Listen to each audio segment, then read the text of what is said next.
So, you want to be a real estate investor, but where do you start? How do you know what information and sources to trust? That's where I come in. I'm Jonny Cattani, and this is the Investor Relations Real Estate Podcast.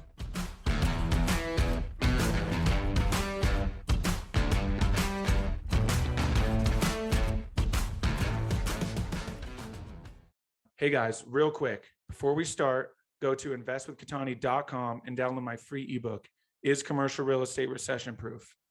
Now to today's show. What's up, guys, and welcome to another episode of the Investor Relations Real Estate Podcast. I'm your host, Jonny Cattani, and I'm joined today by Bruce Woullet.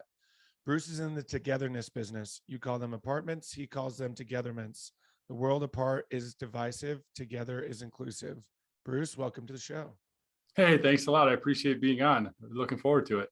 Absolutely. Likewise, we're having a great offline conversation. So let's kind of jump into it. A lot of fun stuff to get to. Let's go to the beginning here. What brought you to real estate? Well, that was a long time ago. That was in 2001. I had a drug education business that failed, and it was dead broke, and the stock market was in turmoil, and I wasn't sure what I was going to do. And so then I didn't have a job and not really a good employee. So I talked to a local friend of mine who was buying tax lien foreclosures and getting real estate that way. He probably had 80, 90 rental homes. And so I asked him, I said, hey, what do you do? And we got to talking, and he and my sister-in-law actually went to work for him and became minority partners in his business, if you will. And we chased tax lien foreclosures. And then I read Rich Dad, Poor Dad, as a lot of people have, and thought, there is another way. So I asked him about those houses. I said, well, all these houses you're passing up on, because you only get them if you get them for the taxes. He wouldn't pursue buying people out. And I said, you could give this guy 10 grand for his house. He said he wants 10 grand. He said, well, go buy it. So then we started buying these houses at $10, $15, $20,000 back in 2000. And did that, was it 2000 or 2001? It would have been 2001. Yeah, 2001. And then 2002 got into buy, fix, and sell, and then 2002 started Bakerson. My business partner and I both, our fathers were in the bakery business, so that's where the name Bakerson comes from. I tell everybody I'm an SOB. I'm a son of a baker. So that's a lot of fun. And so then Jack and I started our business October 2002, and we were business partners till I don't know the exact date. 6 years ago, maybe, and had a good split in our business. He went into mobile home parks, and I continued in the apartment world. So, but we were wholesalers in Phoenix for a number of years, wholesale over 2,000 homes, and really small flips, just in and out in less than 52 days, and just a few thousand per flip. Did that for quite a few years, and then we started flipping apartments in 2012, 13. Did that for a while, and then 2015, I think it was, is when we picked up our first apartment, 64 unit in Phoenix. Wow, that's awesome. So any effect or any issues in 08 when things were crashed, portfolio made it through? Oh yeah, I got some scars to prove it. I took some arrows in the assets. I'll tell you what, we were going into this development play, and it was really an exciting thing. We secured nearly a square mile of land in West Valley of Phoenix Metro, and we were really excited. Greg Norman designed a golf course on it. It was next door to another exclusive golf course, and it was their second phase. And we had the preliminary plans drawn, and we thought, oh, this is going to be great. We're going to be on a yacht with Greg Norman in the Caribbean, and instead we were licking our wounds and 7 digits in the hole and starting all over in 2010 is when the rock bottom really set in, and we were scrambling and resetting. And so that was a very difficult period. But we persevered and got back into wholesaling and dusted ourselves off, and here we are. That's awesome. I love it. And then do you still do any wholesaling or anything like that, or are you in the buy and hold now? No, what happened was we started wholesaling, we went to buy, fix, and sell, but I'm getting really, it gets a little bit weary getting put out of work every time we sell a property. And I've shared that with you offline. And I also tell people that I asked some of these investors that, why do you want to put the sponsors out of work? And not that rate today. Today is a great time to get in and out in the next 18 to 24, 36 months. But at some point, at some point merry-go-round is going to stop. The investors are going to get their money. Maybe people lose money, who knows, but there's a time where sponsors are going to have a very difficult time. And I'm an operator first. I'm an operator who syndicates. I'm not a syndicator who operates. We're an operator first. And so to me, real estate's a long game. So we're buying cash flow, which is very difficult right now. Buying cash flow is hard work. And so we're pursuing that, and we're finding we picked up a deal in January in Albuquerque, and now we're in contract and one in Fort Worth, Texas, and they're going to cash flow day one. So that's really exciting for us to have those in place. Doing a motel conversion almost a year into it down in Southern Arizona, and that'll be going leasing out here in May.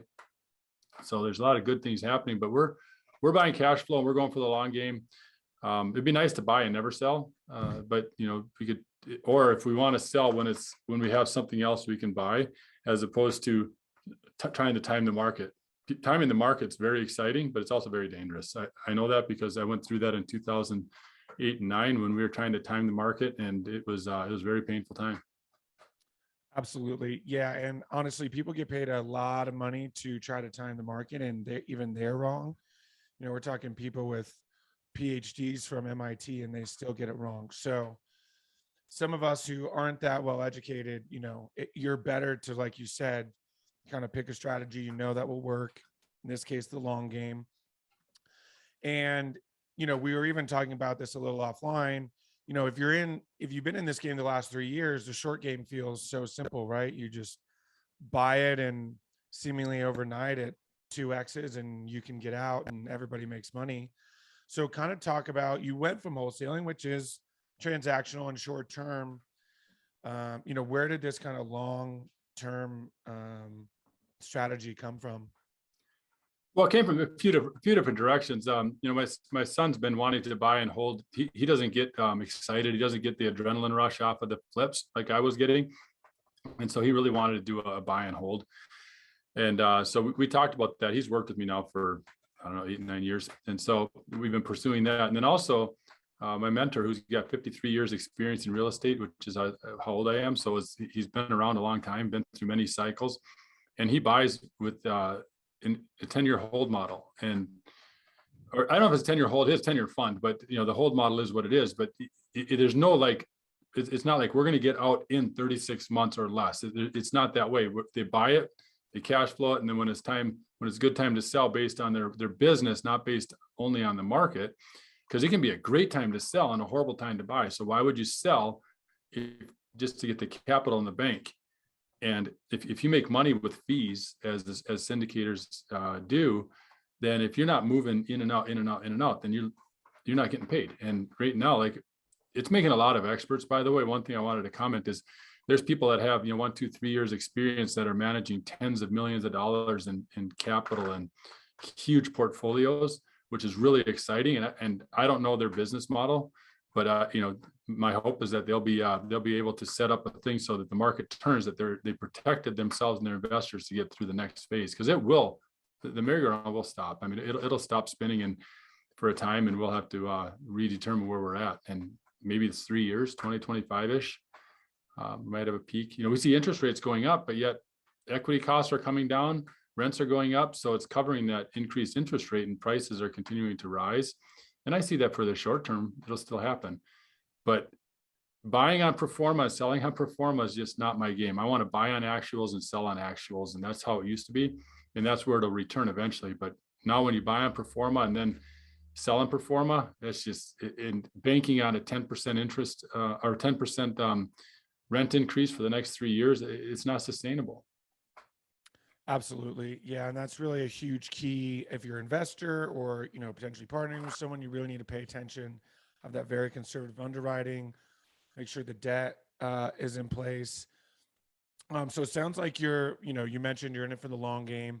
You mentioned before, why do investors consistently put sponsors out of work? Kind of a cheeky way of saying, so many investors just want that short term out in 3 years kind of a thing. So what is it like? What are your conversations like in terms of educating investors and helping them understand, this long-term strategy?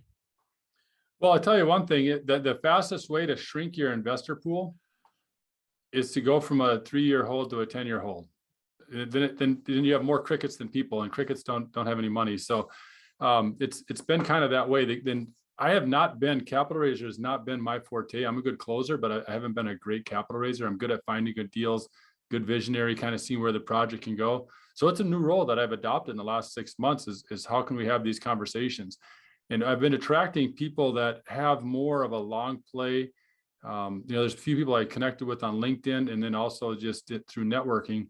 That one individual that said, you know what, it's really exciting to get these deals, but I got a deal that I got 25% return on my money in a very short order, made a ton of money. He says, but now I had to find something. It's been 2 months, and during those 2 months, I'm not making any money. And so it does dilute and their annualized return because it's not working. And he says, man, I'm so busy now, I don't have time to find a deal. And he's in our current deal that we're doing. So for the long game, he said he'd rather get a little lower return and consistently paid out than to have to every 18 months find a new investment. He said that's very tiresome for him right now. So we're looking for individuals that want the longer term. There's people that are investing in the stock market at 6-7%. There's people that invest in municipal bonds for 4 or 5%, and they got the long play and they don't care because they have a lot of cash. So we want to focus on those that would want, the double-digit return. They probably won't see the 20-30% return over a long period. That's not realistic. I shouldn't say it's not realistic. It's not as likely. Short term, yeah, but long term, not likely. So we're looking at people that want 10 to 15% return year after year after year. Absolutely, I love that, and that's really the strategy that's going to, like you mentioned, we don't really know what's going to happen. We can, pretty confidently say something is coming within the next, probably 12 to 36 months, like you mentioned. So when you have that 7, even 5, but 7 and 10-year hold plan, and you have everything in place to weather that storm, you're going to be just fine. And investors are going to continue to see those returns. And unfortunately, you're probably going to see people scrambling for that kind of stuff. And, it'll be too late. It's interesting. When you buy a car and you realize that once you buy a car, everybody drives the same car. Like, I didn't know so many people had that car. Like that car's everywhere, right? When I first started this conversation of long-term hold, it felt like I was like a lone wolf, and I know I wasn't, but it felt like that. But now I find a lot of individuals. You kind of get what you attract what you put out, right? If you're looking for something, it's a good way to attract. But I'm finding a lot of people are interested in the 7-year. Now, 10 years seems a little bit long for some people. But 7 years, people say, well, I don't know if I can go 10 years. That's too long. I'd rather go 5 to 7. I said, well, you don't know what's going to happen in 5 to 7 years either. So if it's 5 to 7 to 10, it's far enough in the future that none of us really have a crystal ball. So whether it's 5 or 10, to me, that's the same vision, because there's a lot that's going to change between now and 2027. You and I know that. So whether you call it a 5-year plan, 7-year plan, or 10-year plan, it's really all the same. Yeah, absolutely. Because you may have to go 7 and 10, depending on the market. And as long as you have everything in place, that's a possibility, as well as, just educating the investors and letting them know, kind of why it's necessary. So obviously, you guys go for cash flow in these long-term plays. It's very, very difficult right now. So what are some strategies you guys are using to find these deals? It's just hustle, just hustle and grind it out. It's unfortunately that's what it's become, that you have to really grind through. Like, we look at so many offerings before, and if there's one that says call for offers, we've never ever won that in our history. It is since 2002. I've never won a bidding war in that way, or since 2015 in multifamily.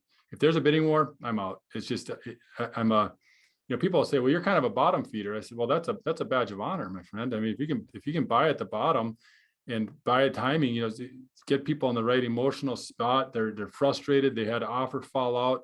You come in and you close, the surety of close. They might have got more money by taking it to market, but that takes more time, takes more emotion, more energy. So basically, look at a lot of deals, and the timing is, sometimes you create your own luck, right? And, like they say, the harder you work, the luckier you get. So you just have to grind it through, and then the things fall through the cracks. And the other thing is we focus a lot on the 60s, 70s build, under 100 units. You're going to be under the radar for the institutional buyers. The big players aren't interested in those. We look in the C to C minus neighborhood, little rougher resident base, little rougher neighborhood. We're not afraid of that. And so our focus is the permanent resident, one who may never own a home, would like to live in one.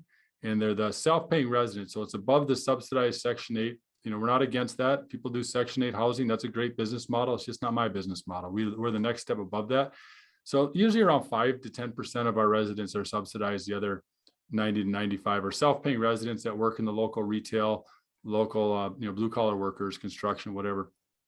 And they just want a place to call home, and that may never own a home. So that really, the 60 to 70 build under 100 units is really our focus. And it seems to be a spot where you get a little more opportunity for some equity gain. Yeah, absolutely. Kind of that workforce area.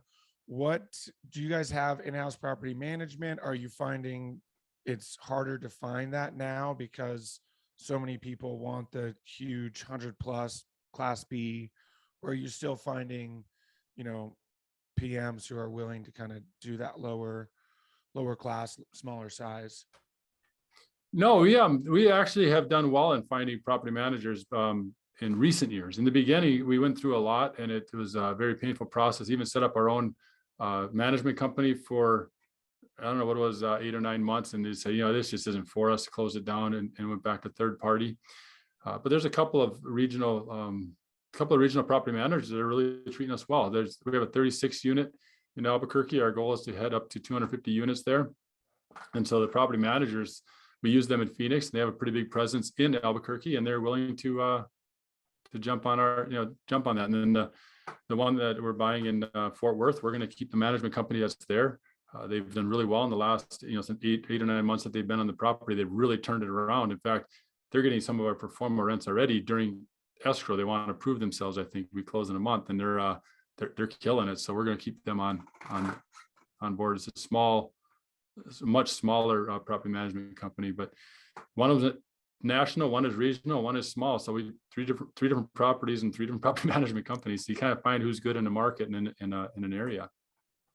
Awesome. I love that. That's great that you've been able to find good property managers, and even ones that are kind of going above and beyond and making it happen quickly. They obviously, kind of come full circle, see the long game, and want to have you guys around as partners through it. So you're in various markets. What are some economic indicators that have kind of brought you to those markets? Well, I guess the Southwest is doing really well. And the thing we like about Albuquerque that's probably other people don't like is they haven't had the big push, the big national hype. It is the largest city in New Mexico. It hasn't had the growth. Now, is it set for that? There's some people are saying they're set to really push through and get some good equity there. But we don't buy it for that reason. We buy for cash flow, and if the depreciation happens, that's awesome. But we don't try to time that. And then so the metrics like Dallas, Fort Worth, if you can get something there, we buy price per pound or price per square foot is what we look for. To be less than half a replacement cost is really a good metric for us. That way, it feels relatively safe that we can maintain through time. But I think DFW is 7.8 million people in the Metroplex. I'm pretty sure it's going to be around a while. Now, we haven't bought in Phoenix for quite a few years, just because it's so hyped, and you get anxiety trying to time everything and getting beat out on numbers. And people are doing fantastic. I mean, they're making a killing. And looking back, we probably could have too, but I don't know if I like that. I did it for a while. I thought it'd be fun, but the metric looking for is pretty stable workforce. Our focus is around 1 million MSA and larger. So we're looking at Salt Lake City. We've done a lot of projects, 11 projects in Tucson, which is about 1 million, and then Albuquerque. So they're all similar size. We will do smaller. The one we're doing now in Sierra Vista is only 45,000 people there, but $38 a square foot on the purchase. So it felt really safe for us to come in there and provide apartments for lower income self-paying residents. Awesome. I love that. So would you say that the price per square foot is really your number one metric that you're paying attention to? Well, more there's or there's less? kind of like six different metrics we look at. One is price per square foot, per unit, and then there's also a price per unit for the individual unit, price per unit for the marketplace. Looking at rent per square foot, rent per unit, and rent per market. So those are the 6 metrics we look at. And I'll repeat them: the price per square foot, price per unit, and the price per market. So if you're buying a property at, say, 90,000 a unit, and everything else in the market's at 75,000 a unit, that's a flag. And you're like, well, why is it so expensive? Well, they're large units. Instead of being 900 to 1,200. Well, so it's an outlier. So now your price per square foot then would be really low. Okay, so maybe that'll make sense. But if you have a high price per square foot, high price per unit, and you're higher than the neighboring properties, then it becomes a little too risky. Same thing with the rents. If the rent per square foot is higher than market, and the rent per unit's higher than market, and the rent per the overall market is too high, like if most rents are 700 and you're asking 1,200, and most of the properties are 1 bedrooms, you have all 2 bedrooms. There's things that, those 6 metrics are really what we dive into in the beginning to sniff test it, and then you do the underwriting, make sure it makes sense. But sometimes you might say, man, the price per square foot super low. Yeah, they're 1,200 square foot units, and everything else is 800 to 900. Well, that's a big difference. Okay. Yeah, that makes perfect sense. And kind of the correlation between all of those metrics.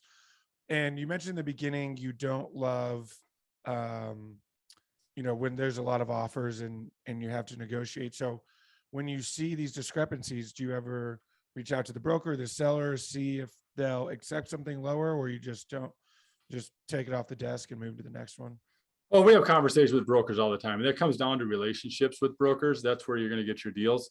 And then we'll also ask them, hey, what would it take to not do a call for offers? What number is the magic number that you would accept today and let us open escrow tomorrow? And we ask that, and they'll tell you a number. And most times it's like ridiculous, but sometimes it makes sense. Oh yeah, we can do that. Let's make it work. So our most recent purchase, we did that. And if he'd have taken full market, probably would have got more money, but he was interested in our surety to close and ability to perform. Awesome. I love that. And you obviously built that reputation. So what does business strategy implementation look like? Okay, you close, you got your property manager, you're obviously in some asset classes that may require some higher lifts, kind of moving people in and out. So what does that process look like for you guys? Yeah, depending on the asset, like the property. So we bought a property in Tucson, one of them that it was 32 units. We ran it down to 4 occupied during the transition. So very heavy lift. We had another one of 74 units. We brought it down to 17 occupied. The one in Sierra Vista, that's a 100 unit, 100 key, as they call it, 100 unit motel, is going to be a 65 unit apartment building. We have about 10 units occupied right now throughout this transition. So it's not cash flowing during this repositioning. So the heavy lift doesn't scare us. Now the other thing to look at, like the one we're buying in Fort Worth, is it's a value add, but it's not a heavy lift, and it's basically 100% occupied. So we're going to do that through turns. It's instead of being a 12 to 18 month, it's a 3-year plan to update the units as they become available, and then push rents as the leases, they're releasing.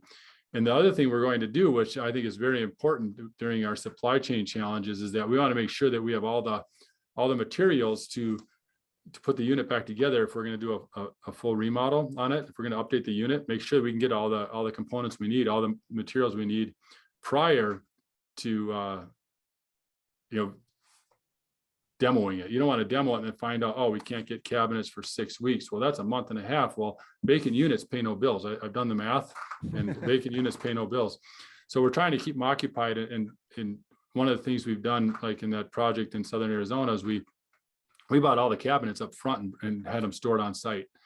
Bought a ton of material. All the windows were purchased up front. All the lines for the sprinkler system and some of the electrical were purchased up front. And we still ran into some issues on some supply chain challenges, but so far it hasn't held us up, and the timing is still good.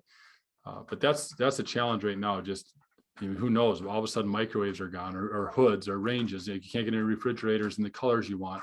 You either have to change the color scheme or wait. So it's important that you, as operators, that we keep an eye on what the market, what's available in the stores. And one time I went in the store, and every Home Depot and Lowe's in the area, none of them had remodel boxes, those blue remodel boxes I'm doing a remodel on my house.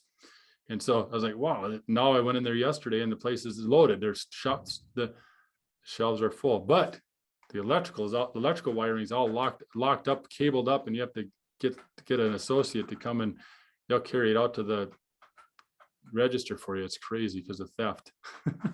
Oh, wow. And it's expensive. Copper or what?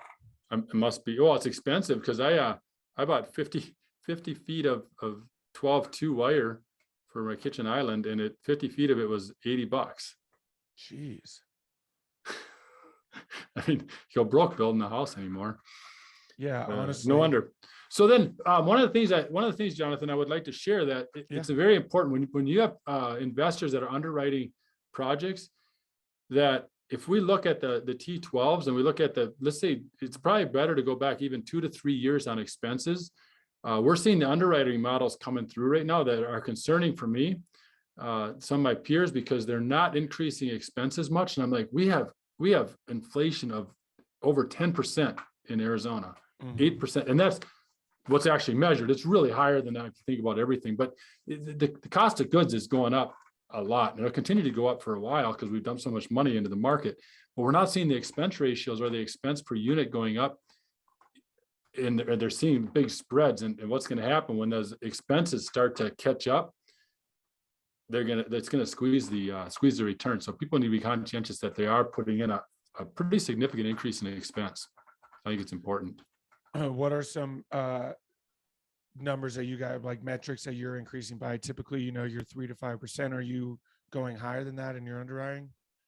Yeah, we're stress testing it at 10%. Just look at it because it could be many things. A delay is an expense. It may not show up as an actual cost of good, but if it takes you a month instead of a day to get something, it leaves the unit vacant. So you have to put that into your underwriting somewhere. So do you put more vacancy, or do you put more on top of the cost of goods? So that it's really from a macro sense, it's an increase to the project. So how are you covering that? And so I think putting a 10% increase instead of 3,500 per unit, put in 4,000. Absolutely, that's a really, really great point. Definitely appreciate that insight, because and maybe you need to do both. It's so important to stress test these with all different variables because we don't know what's going to happen. So what are some things you guys are keeping an eye on for the future?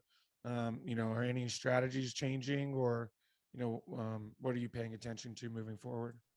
I'm really watching the housing market right now because it's interesting how you read these headlines that are going. In fact, I got them open on my screen here. It says existing home sales fall for second consecutive month. Then it says housing inventory down 22% from last year, lowest ever. Well, if inventory is at all-time low, then housing sales will be lower too. So it's not necessarily increased interest rates that's causing the less sales. There's just less inventory. And then interest rates are up. Will prices drop? And the next one says buyer demand slips, showing signs of a market cool down. All these things are not, it's like the writers are trying to make themselves important by guessing what's going on. And there's 4 articles from the same source in the same 3 days or 2 or 3 days that are completely opposing. So I try to read it all and see what's going on with the housing market, because if the housing market starts to taper, we're going to see people moving in with their parents or moving into rentals. Rentals are at an all-time peak right now, and the development's not keeping up. So I have a feeling that rentals will be around, and I don't think the rental, you'll see the rents are going up. You rarely see them drop. You see house prices go up and down and boom and bust and go up and crash like we've seen across the country a few years ago, but the rents stayed up. So it's kind of seeing where that demographic is. The other thing is, I believe the least served, the most underserved demographic is the lower middle class and the upper lower class. They're getting priced out of every market. And so then they started moving out to outside this, they work downtown, they're moving out to the suburbs. But with the cost of fuel doubling over the last few years, people driving to work now are like, man, I'm spending everything going to work. I'm not going to go downtown anymore. I'm going to find a job out in the suburbs. And so we're going to see some shifts in the demographics, but they can't find any place to rent. And I'm like, and they're going to be with us forever. the poor will always be there. There'll always be the lower income self-paying residents. So how can we take care of them? And that's where I see that this gentrification is a great business model. I love it. I think it's great that people are doing that. But that's just not my business model. My business model is focusing on the underserved, the people that aren't able to buy a home and they want to rent, or they have to rent either way, but they're getting priced out. I mean, you look at they're getting priced out. Where are they going to live? And I think that's important for us to keep that, because once the market dips, there'll be plenty of opportunities. There'll be plenty of places for them to rent. As the higher prices start to drop their rents down to keep the places occupied. But the lower income almost never see rental drops. But I still don't know how they're going to get served. It's a difficult time when the prices are going up and their wages aren't going up to keep up. And it's that part of the cycle in a fiat currency system where they get pinched. And I don't have the answer. I just keep an eye on it to see what's going on and how we can serve them. Yeah, absolutely. That's a really great point, because you see a lot of people downsizing, right, or scaling down in terms of maybe people who lived in a class A dropping down to a class B, but that can only go so far till that lower class doesn't have anything to go down to and has to stay, and hopefully they're able to stay in that housing section. Yep. Awesome. Well, this has been incredible, Bruce. I really appreciate all of your insight. We are coming up on our time here. It goes very quickly. It does. But I do have 5 questions that I ask all of my guests. It's the final 5. Okay. So the first question is, what's the best advice you've gotten from a mentor? Best advice I got from a mentor is I think it's to buy for or you flip for cash, but hold for wealth. Love that. So true. What is it about your career that makes you feel like you're fulfilling your why? Well, my personal why is to bring people together so they can lead impactful lives. And I like to create, I've said, I like to create communities out of chaos. So we buy properties that are problematic and turn them around. So that, to me, that's very fulfilling, is to bring people together, and also making introductions of people that are like-minded and receiving nothing in return. I make introductions expecting nothing in return. That's very fulfilling. Awesome. Gosh, that's such a great point. When you get to the point of giving without needing anything in return, the irony there is you actually start to get more just naturally. So favorite non-real estate or investment related book? Relentless by Tim S. Grover. Great book. If you could have any superpower, what would it be? Superpower, what would it be? I don't know. What would that's a good question. I don't know. I haven't been asked. My superpower that I have is walk away power. When we walk away from a bad deal or a bad situation. But what other superpower would I want? I want to fly with, just fly. That'd be awesome. Love it. Yep. That's mine. Flying. Cool. What's the best way for people to get a hold of you and learn more? The best way is the simplest way is bakerson.com. It's BAKERSON, bakerson.com, because I'm a son of a baker. Love it. We will link that in the show notes. Bruce, thank you so much for your time. I really appreciate it. Well, thanks, Jonathan. I really appreciate being on. Having trouble with my tongue. Appreciate being on. It's been a true pleasure. Thank you. Absolutely. Hey guys, thank you so much for watching today's episode. I hope you really enjoyed it. Listen, I know it's cliche and you hear it all the time, but please don't forget to like and subscribe to the channel so you know when the next video is coming out. Even though this is technically a daily podcast, you know it's coming out the next day. We have a ton of content coming your way. So please like and subscribe. It helps a ton. Leave comments. Would love to know what you guys think. And we will see you on the next one. Thanks so much.